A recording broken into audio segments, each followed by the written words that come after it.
오늘 제가 알고 있는 한 장로님으로부터 전화를 받았습니다. 같이 식사를 하자는 요청이었습니다. 이분은 서울대 치대를 나와가지고 치과를 개업하고 있는 분이셨고, 그 당시 본부교회의 장로님으로 계셨습니다. 제가 그분을 만나서 식사를 하는데 이분이 저에게 참 놀라운 이야기를 했습니다.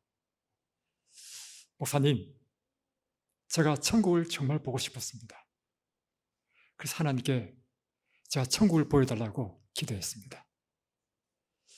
그런데 그의 기도가 응답이 되지 않았다는 것이죠. 그런데 이 장로님이요, 포기하지 않고 계속 기도했다는 것입니다. 1년을 기도했는데 1년 만에 어느 날 꿈속에서 천국을 봤다는 것입니다. 제가 그 말 듣고요, 얼마나 가슴이 뛰는지. 저는 한 번도 천국을 보지 못했거든요. 장로님, 천국이 어땠습니까? 이 장로님이 하시는 말씀이, 천국은 말이죠, 천국은 말로 표현할 수 없다는 것입니다. 그래서 못 들었습니다.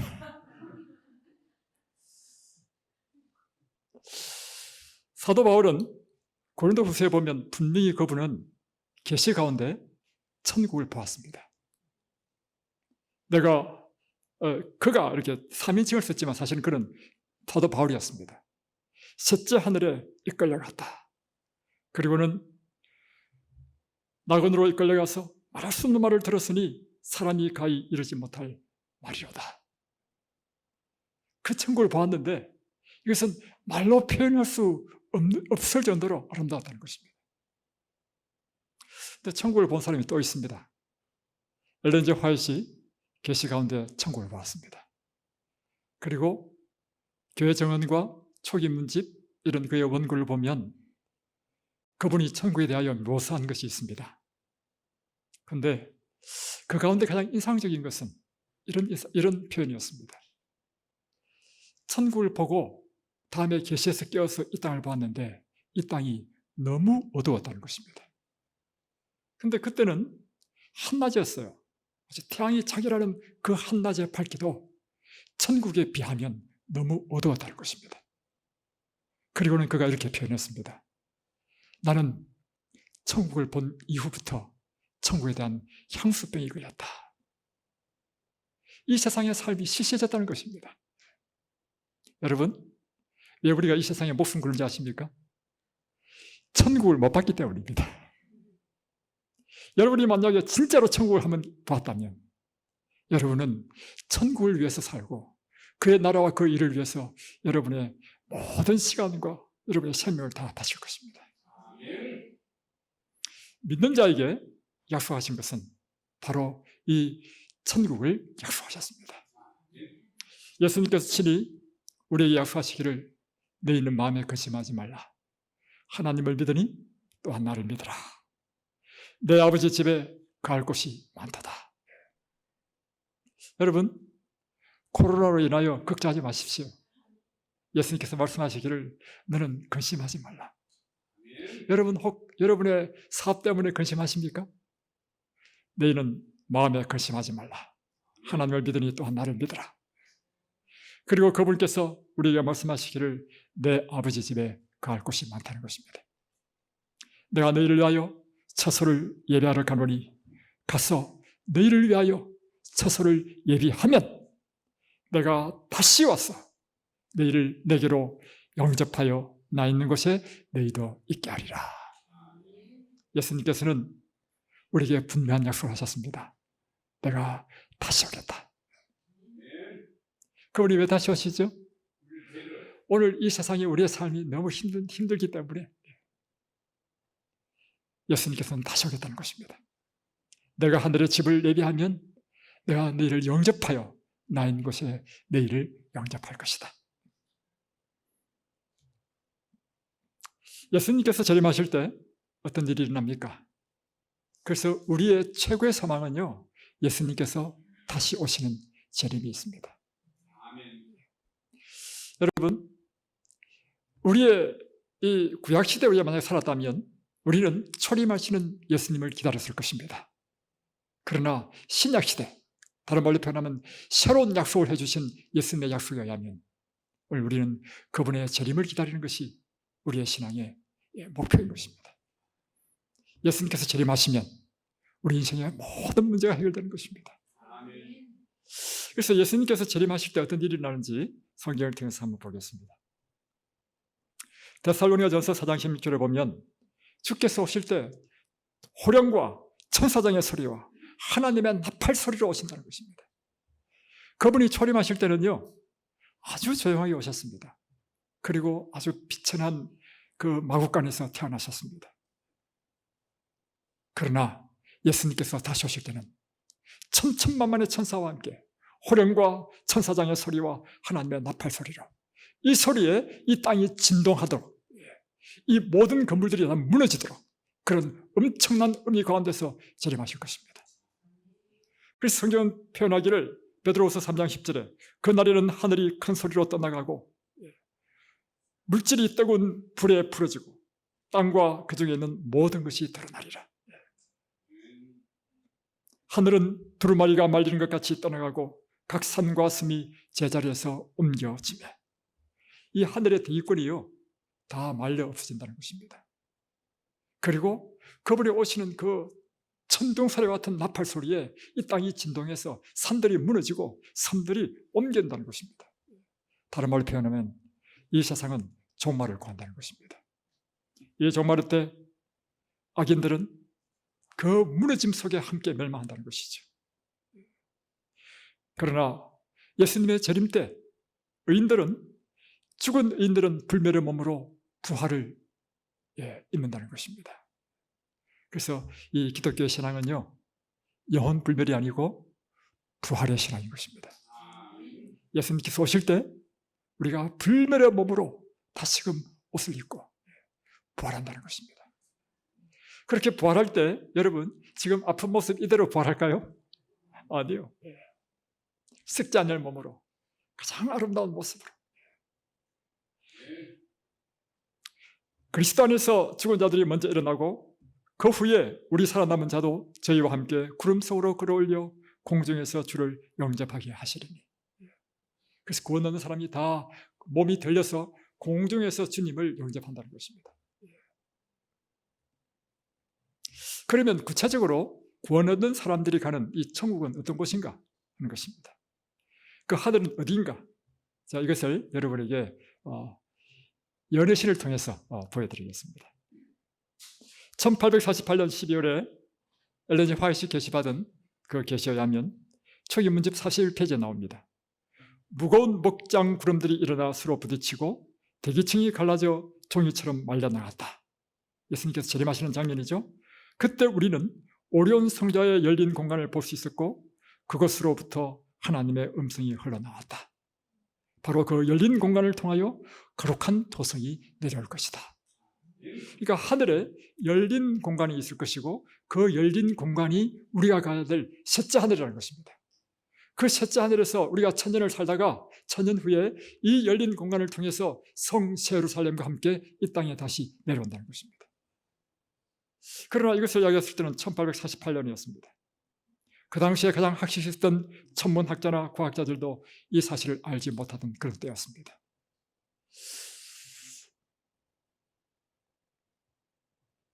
그 당시 모든 사람들이 정신나간 한 광신도의 찌꺼림이라고 묵살했습니다.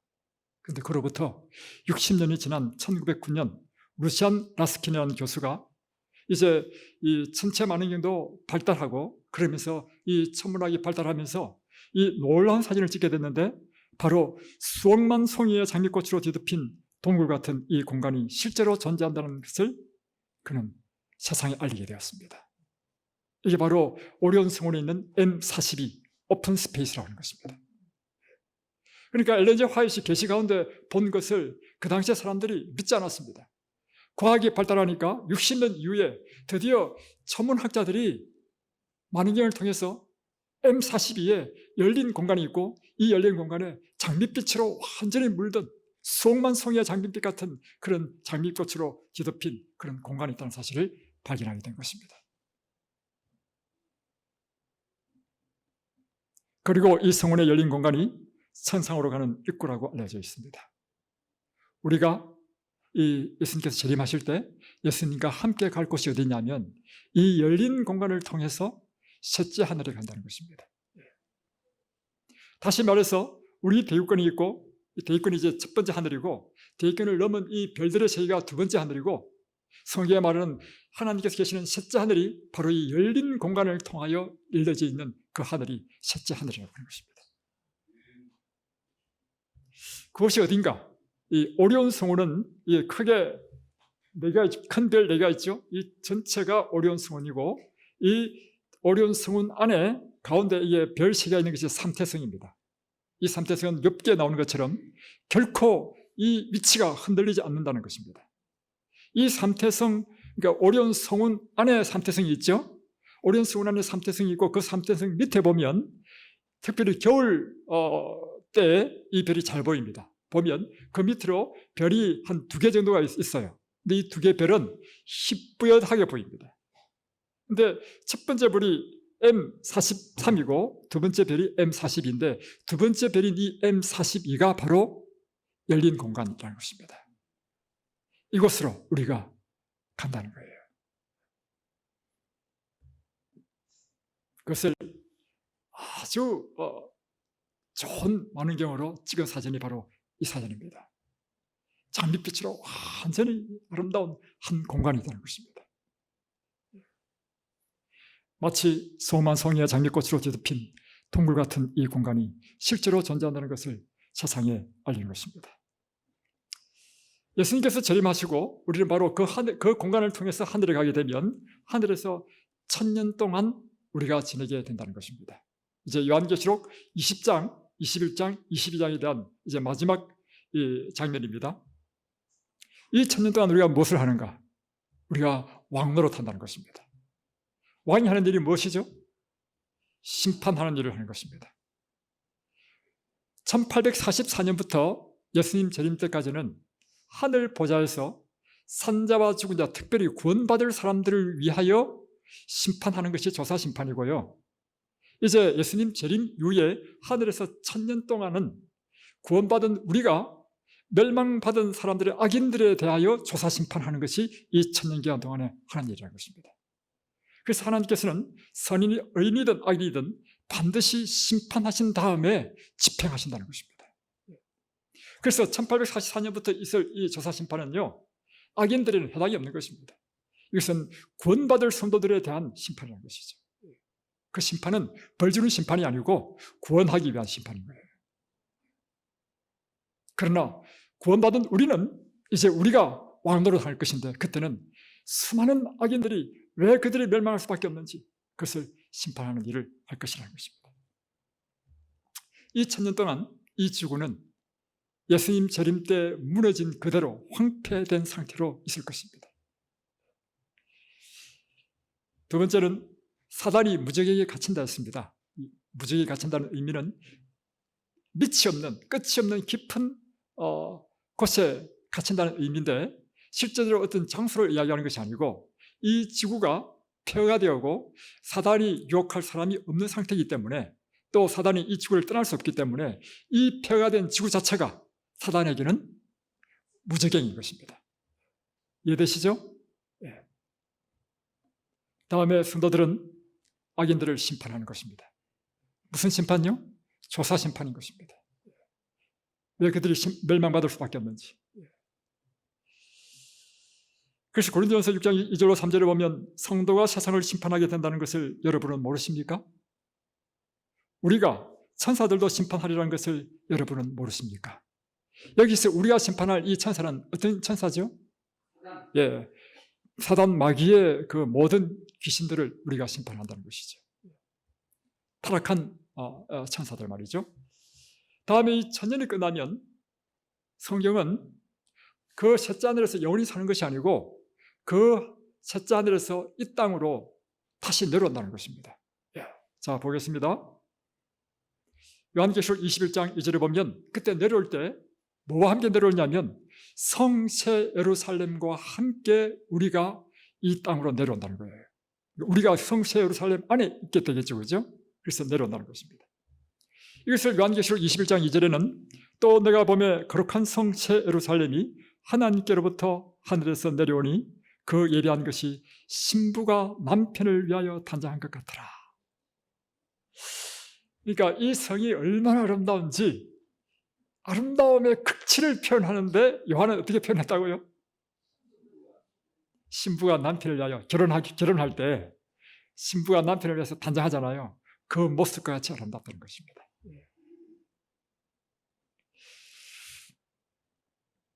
스가랴 4장 15절에는 이때 이 성새 예루살렘과 함께 우리가 하늘에 갔던 우리 구원받은 사람들이 함께 이 땅에 내려온다는 것이죠.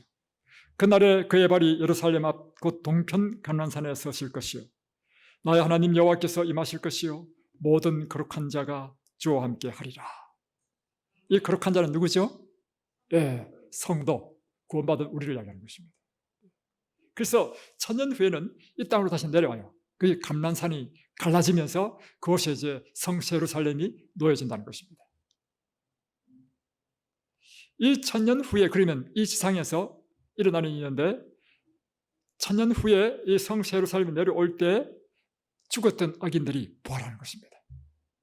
그래서 지난번에 우리가 목요일날 공부했죠. 우리가 영혼불멸에 대한 오류에 대해서 공부할 때 의인이든 악인이든 반드시 부활한다 했죠. 그러니까 예수님께서 십자가에 죽으신 그 죽으심은요 악인이든 의인이든 다 적용된다는 것입니다. 그런데 의인은 바로 예수님 재림 때 의인의 부활로, 생명의 부활로 이 부활을 첫째 부활이라는 것입니다.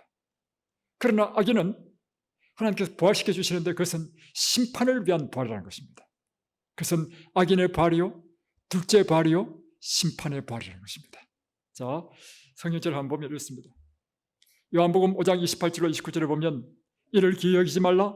무덤 속에 있는 자가 다 그의 음성을 들을 때가 오나니 선한 일을 향한 자는 생명의 부활로 악한 일을 향한 자는 심판의 부활로 나오리라. 여러분은 어디에 속해야 되겠습니까? 생명의 부활, 첫째 부활에 저는 이 첫째 부활보다도 더 좋은 것 살아서 예수님을 맞이하기를 원합니다. 죽음을 결코 경험하지 않고 그것이 제 간절한 제 신앙의 목표입니다.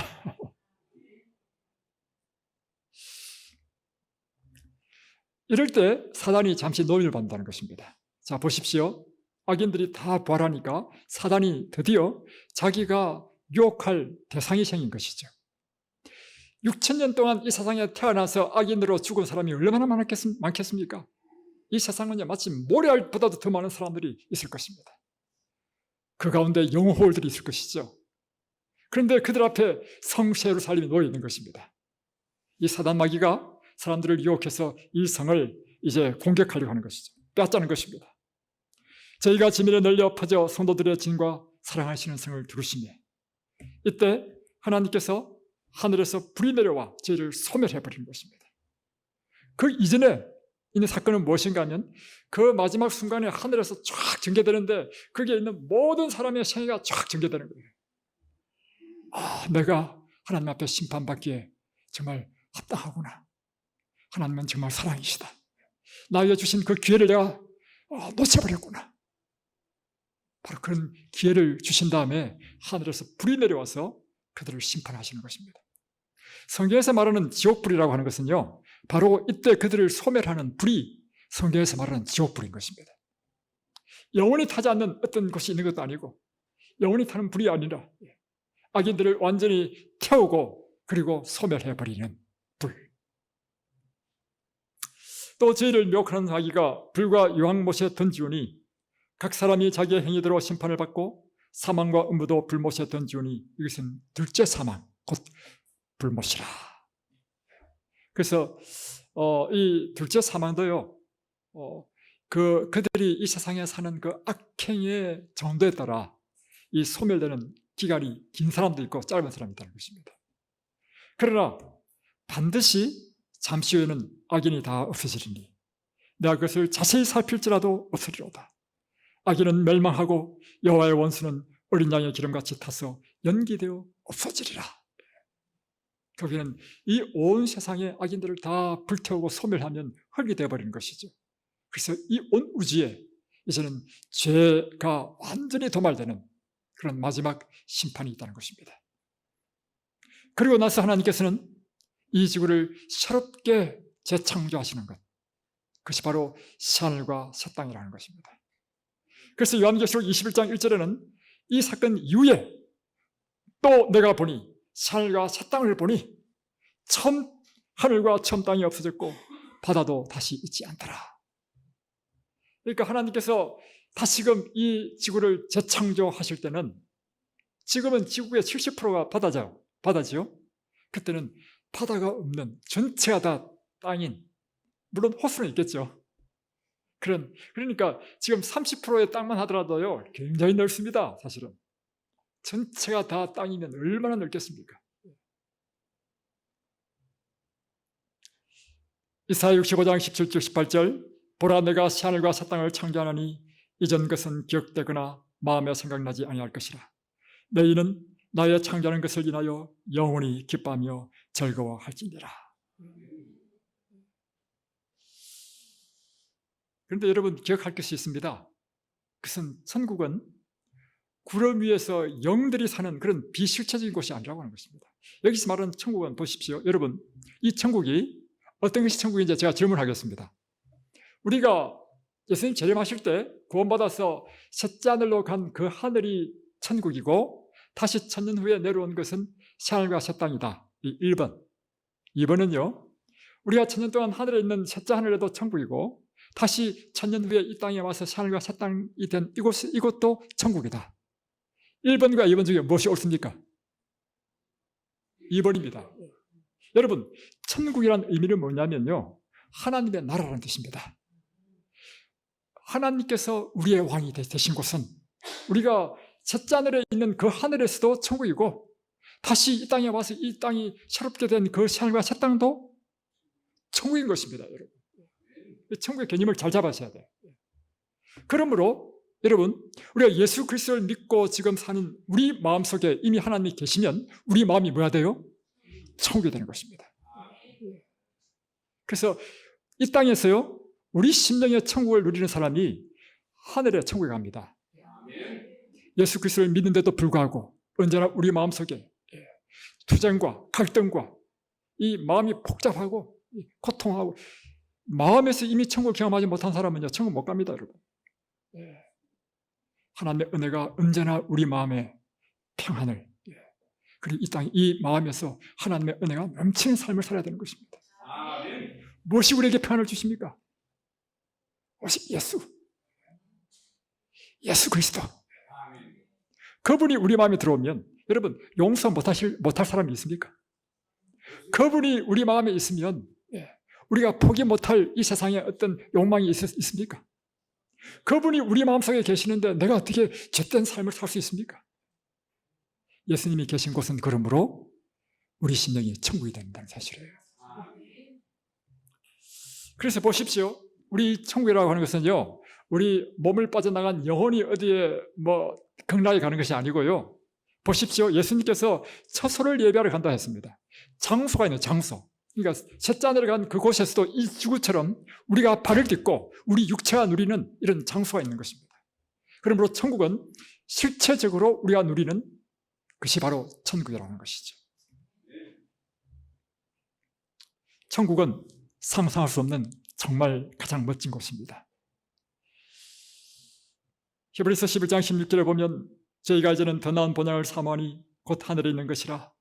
그러므로 하나님이 저희 하나님이라 일컬음 받으심을 부끄러워하지 아니하시고 저희를 위하여 한 성을 예비하셨나니라. 또 내가 보매 거룩한 성 새 예루살렘이 하나님께로부터 하늘에서 내려오니 그 예비한 것이 신부가 남편을 위하여 단장한 것 같더라. 실제적으로 한 성이 있고 우리가 가는 장소, 처소가 주어지는 것, 이것이 바로 우리가 누릴 천국인 것입니다. 요한계시록 21장에는 구체적으로 성 새 예루살렘이 어떤 것인지를 우리에게 보여주고 있습니다. 성령으로 나를 데리고 크고 높은 산으로 올라가 하나님께로부터 하늘에서 내려오는 거룩한 성 예루살렘을 보이니 그 성곽은 벽옥이요. 그 성의 모든 벽이 벽옥. 벽옥이란 푸른 빛으로 느껴지잖아요. 그죠? 투명한 그런 푸른 빛이 나는 옥으로 된, 그리고 그 성과 성의 모든 길이 정금이야, 정금. 맑은 유리 같은 금으로 깔려있는.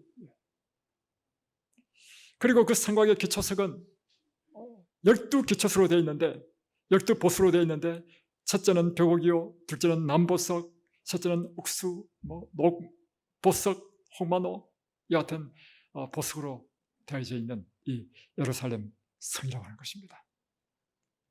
그러니까 여러분, 이 땅에서 한 32평, 45평 아파트 얻으려고 너무 애쓰지 마십시오. 이 땅에서 비록 우리가 전세를 산다 할지라도요, 천국만 얻을 수 있다면 우리의 소망을 천국에 두십시오.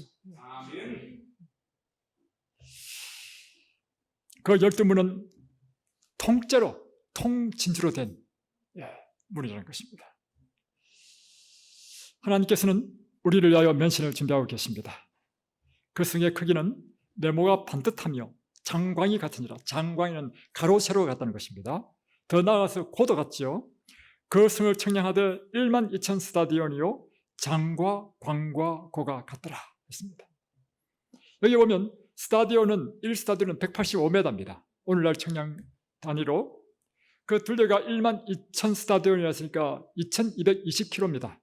그러면 한 면의 길이는 555km입니다. 그러면 부산에서부터 저 신의주까지가 몇 킬로 되나요? 잘 모르죠. 800km 넘습니까? 그러면 신의주까지는 안 되겠네요. 부산에서 길이가요. 네. 한 길이가 2220km입니다. 한 길이가? 예. 저도 2220km. 그런가요? 네. 그러면 엄청나게 큰 거죠. 네. 여기서 시베리아까지 갑니다. 와. 그러니까 여러분, 이 성체 예루살렘에 장소가 좁아서 못 들어갈 사람 아무도 없겠죠. 네. 엄청난 크기를 우리에게 주셨습니다. 천국은 매우 구체적이며 또 육신의 몸을 가지고 일하는 곳이라는 것입니다. 천국에서 우리가 뭘 하냐면 육체적인 몸을 가지고 일을 하는 곳이라는 것이죠. 이사야 65장에 보면 그들이 가옥을 건축하고, 그러니까 우리가 집도 짓고 또 포도원을 재배하고 그 열매를 먹을 것이며 또 그 손으로 일한 것을 길이 누릴 것이라. 천국에 가면 여러분 집을 한번 지어 보셨습니까? 집을 한번 지어 보시면요 너무 재밌습니다. 특별히 내가 살 집을 지어보는 경험은요 대부분 사람에게는 거의 없거든요. 아파트 사는 거는요 남이 지어놓은 것에 들어가는 거예요. 근데 실제로 집을 지어보면요 너무 재밌습니다. 우리가 천국에 가면 뭘 하냐면 우리가 원하는 대로 각자 자기 집을 짓는다는 것입니다. 그러니까 성시 예루살렘 있고 그거 말고 별도로 교회에서 말이죠.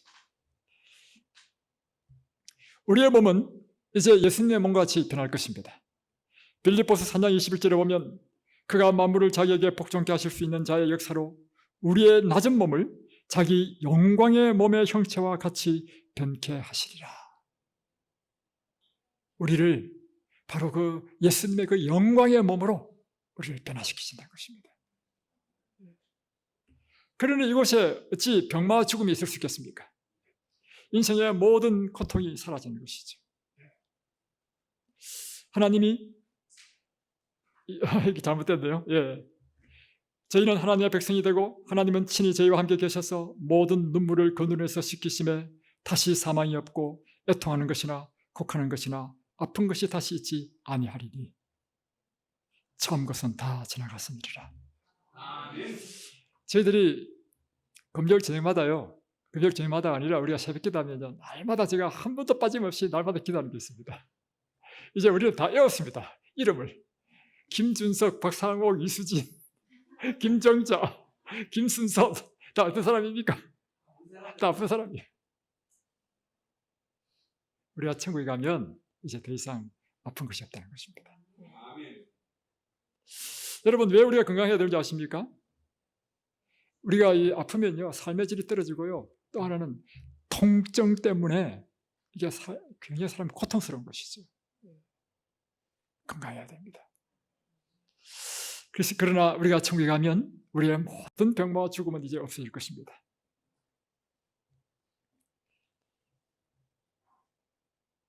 여기 보면 계시록 21장에도 보면 하나님이 저희와 함께 거하시니 저희는 하나님의 백성이 되고 하나님은 친히 저희와 함께 계셔서 모든 눈물을 그 눈에서 씻기심에 다시 사망이 없고 애통하는 것이나 곡하는 것이나 아픈 것이 다시 있지 아니하리니 처음 것들이 다 지나갔습니다. 사랑하는 사람과 이별해 보셨습니까? 그 아픔, 그 슬픔, 이제 다시는 그런 일이 없을 것이라고 하는 것입니다. 여러분은 어떻습니까? 여러분 건강하십니까? 그 금일은 내가 병들었노라 하지 아니할 것이요 거기 가는 백성이 사자함을 받으리라. 이제 이 천국에서는 이제 아픈 것이 없다는 것입니다.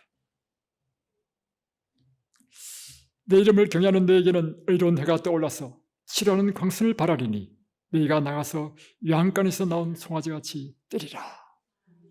하나님께서 그에게 강력한 치료하는 광선을 주셔서 우리를 다 회복시키시고 이제 외양간에서 나온 송아지처럼 힘차게 뛰는 그런 기쁨의 날이 있을 것이라는 것입니다. 이전의 모든 질환은 사라지고 젊음의 아름다움으로 영생을 누리게 될 것입니다. 이사야 35장에는 그때 소경의 눈이 밝을 것이며 귀머거리의 귀가 열릴 것이며 저는 자는 사슴같이 뜰 것이며 벙어리의 혀는 노래하리라.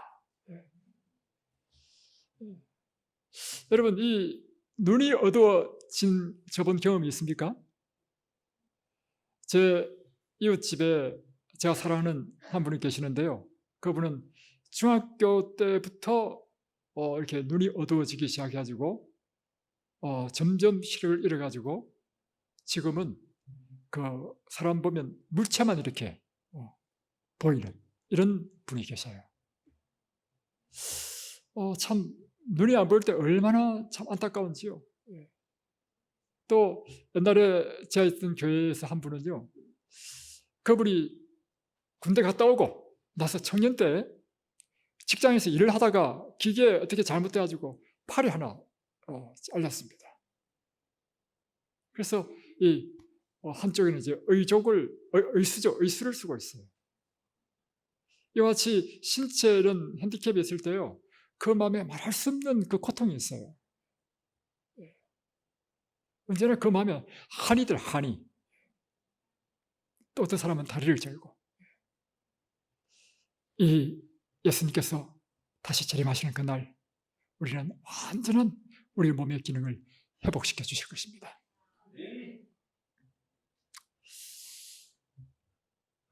오직 여호와를 앙망하는 자는 새 힘을 얻으리니 독수리에 날개치며 올라감 같을 것이요 다른 박질하여 곤비치 아니하겠고 걸어가도 피곤치 아니하리로다. 그것은 상상할 수 없는 아름다움과 행복으로 충만한 곳이 될 것입니다.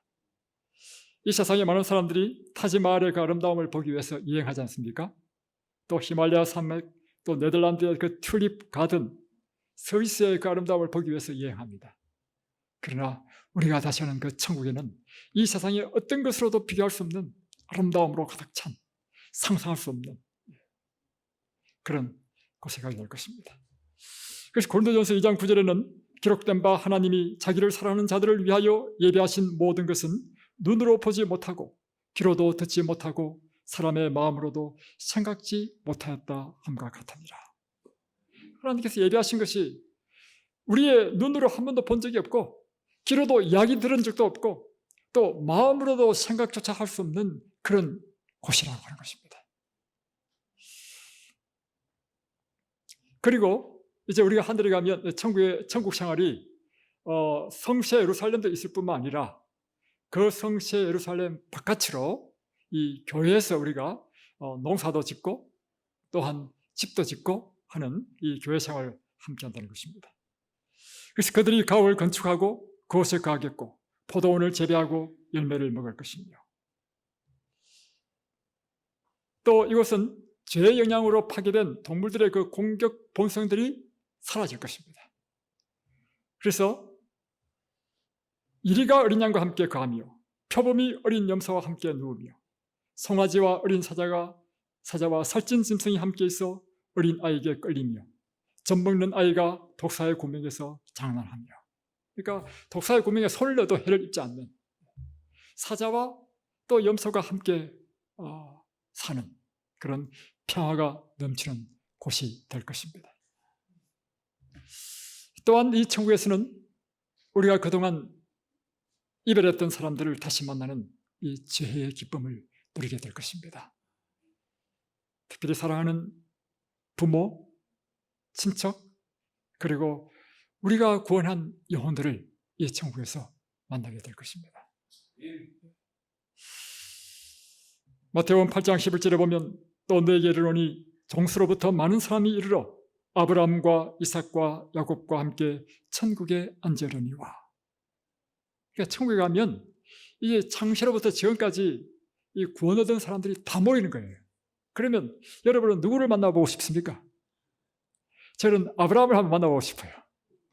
노아도 만나고 싶고요, 이삭도 만나고 싶고, 야곱도 만나고 싶고, 그리고 여리고성을 무너뜨린 여호수아 만나고 싶고, 또 그 정말 온 신을 다하여 복음을 전했던 사도 바울을 만나고 싶습니다.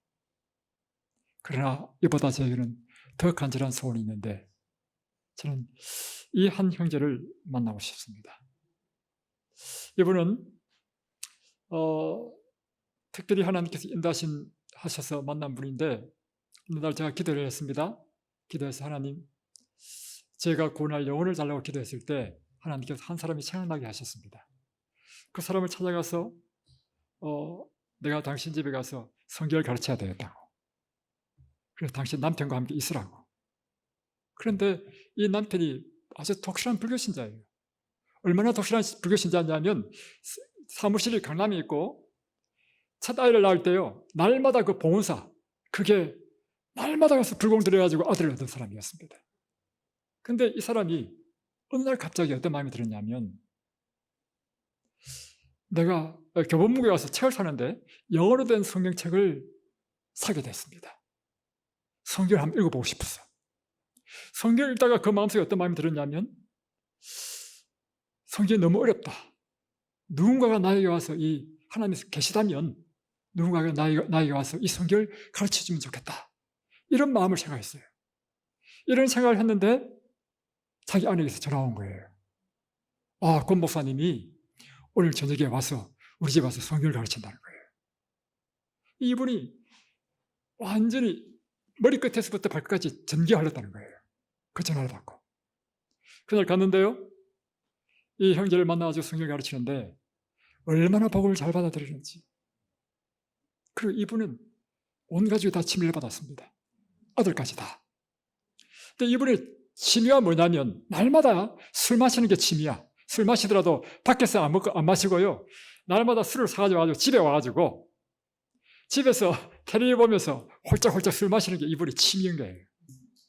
근데 예수를 믿고 나서부터 이분이 취미가 바뀌었는데 날마다 집에 와가지고 성경 보는 것이 취미가 됐어요. 아주 진실한 사람이었습니다. 그리고는 이 부부가요, 캐나다로 투자 이민을 갔습니다. 투자 이민을 가지고 그곳에서 전화가 왔어요. 목사님, 여기 너무 좋습니다. 놀러 오시라고. 이 나이아가라 폭포도 제가 구경시켜드리고 또 이 캐나다에 있는 교회에서 설교도 한번 하시고. 근데 그때 제가 분당교회를 개척할 때였기 때문에 그때 못 갔습니다. 저는 놀러 다니는 것보다 더 중요한 게 복음을 전하는 것이 저한테 더 중요하기 때문에 그때 못 갔단 말이에요. 그때 이제 그분이 저한테 하신 말씀이 있습니다. 뭐냐면 자기가 그 캐나다에 이제 살면서요, 자기 교회 다니는데 자기 이웃에 한국에서 박사 과정을 밟기 위해서 공부하러 온 한 가정을 사귀어가지고 그 가정을 교회로 인도한 거예요. 인도해서 그 가정을 침례를 받았습니다. 어느 날 성만찬 예식을 하는데 자기가 그 부부를 다 침례받았는데 자기는 그 남편을 발을 시키고 자기 부인은 그 부인의 발을 시키는데 이분이 저한테 이렇게 간증했습니다. 발을 시키는데 나도 모르게 눈물이 막 쏟아졌다는 거예요. 영혼을 구원하는 기쁨이 이런 것이구나. 그래서 이분이요, 1년에 매년 성경을 한글로 된 성경도 통독하고 영어로 된 성경을 뭐 2번씩이나 통독하면서 이번에 목표가 생겼는데 뭐냐면 나도 권 목사처럼 다른 사람에게 성경을 가르치는 사람이 되겠다. 그리고 이분이 그렇게 열심히 있는 분이었는데 그로부터 제가 한 2년이 지난 이후에 갑자기 생각이 나서 내가 그분이 어떻게 사는지 신앙생활 어떻게 하는지도 궁금하고 하면 캐나다를 가봐야 되겠다 하고는 전화를 했습니다. 했는데 아들이 전화를 받아요. 그래서 아빠 어디 갔냐? 그러니까 아빠 잠깐 말을 좀 못해요. 그래서 아빠 잠깐 밖에 나가셨어요. 그러면 언제 들어오나? 하니까 말을 못하는 거예요.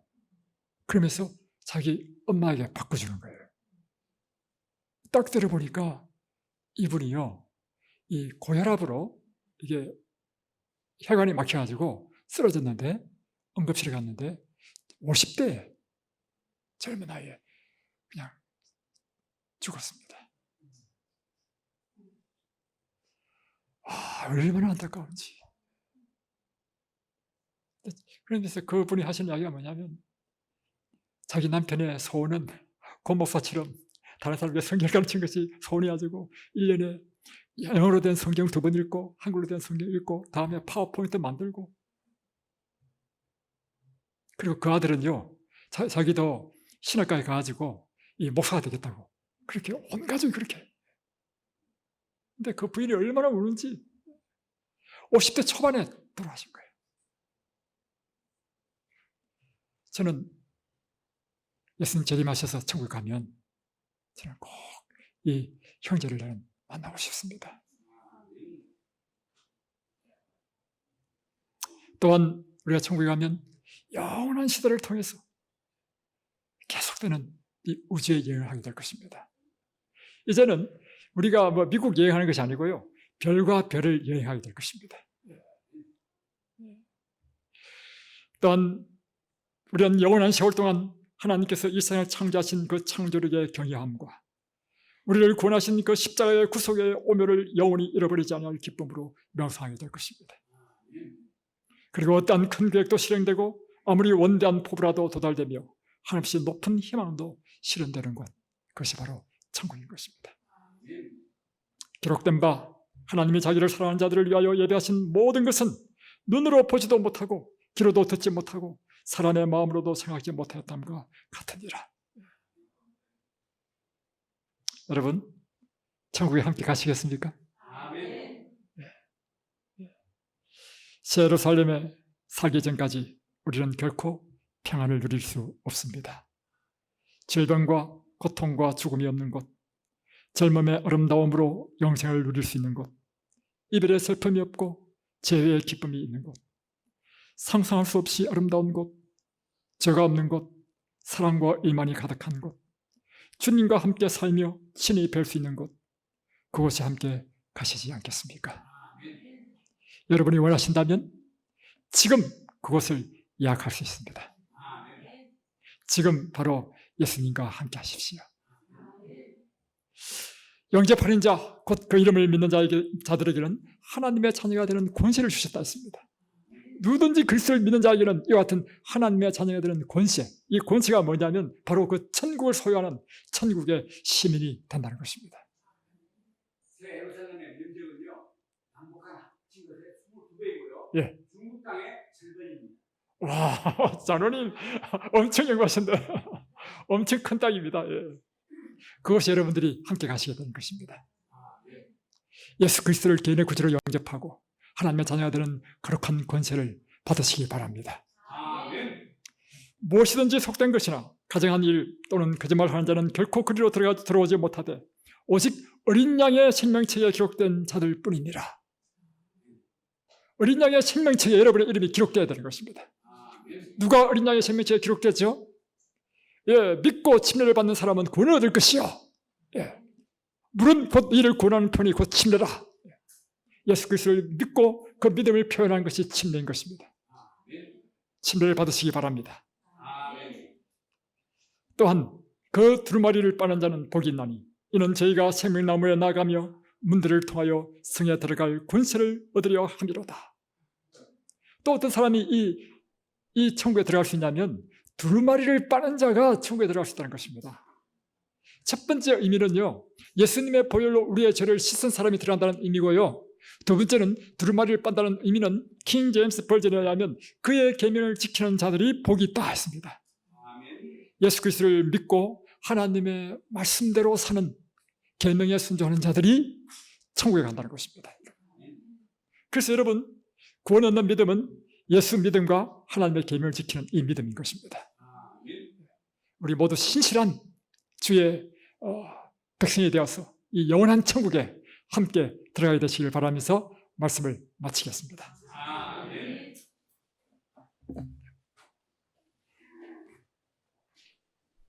하나님을 믿으니 또한 나를 믿으라. 내가 너희를 위하여 처소를 예배하러 가노라. 내가 처소를 예배하면 다시 와서 너희를 나 있는 곳에 영접하리라. 주의 귀한 이 재림의 약속을 믿고 하나님께 감사드리오며 오늘 주님께서 우리의 생애를 주의 그 재림의 날에 합당한 삶으로 꼴져 주시기를 간절히 간구하옵나이다. 아멘. 우리의 눈이 언제나 이 세상의 영화에 고정되지 않도록 도와주시고 영원한 하늘에 고정되는 믿음의 사람이 되도록 도와주옵소서. 아멘. 이 세상의 일들에 우리가 파묻히는 사람이 아니라 하나님의 나라와 이를 위하여 일하는 당신의 종들 되도록 축복해 주시옵소서. 아멘. 우리에게 원대한 꿈을 주시옵소서. 하늘의 그 영광을 바라보는 믿음을 주옵소서. 여기 머릿속엔 당신의 모든 종들이 우리의 삶 가운데 속되고 거룩하지 못한 것을 모든 것들 다 버리고 오직 거룩함으로 하늘 생명책에 기록된 우리의 이름이 흐려지지 않도록 날마다 믿음으로 사는 당신의 종들 되도록 축복해 주옵소서. 예수 그리스도 이름으로 간절히 기도드리옵나이다. 아멘.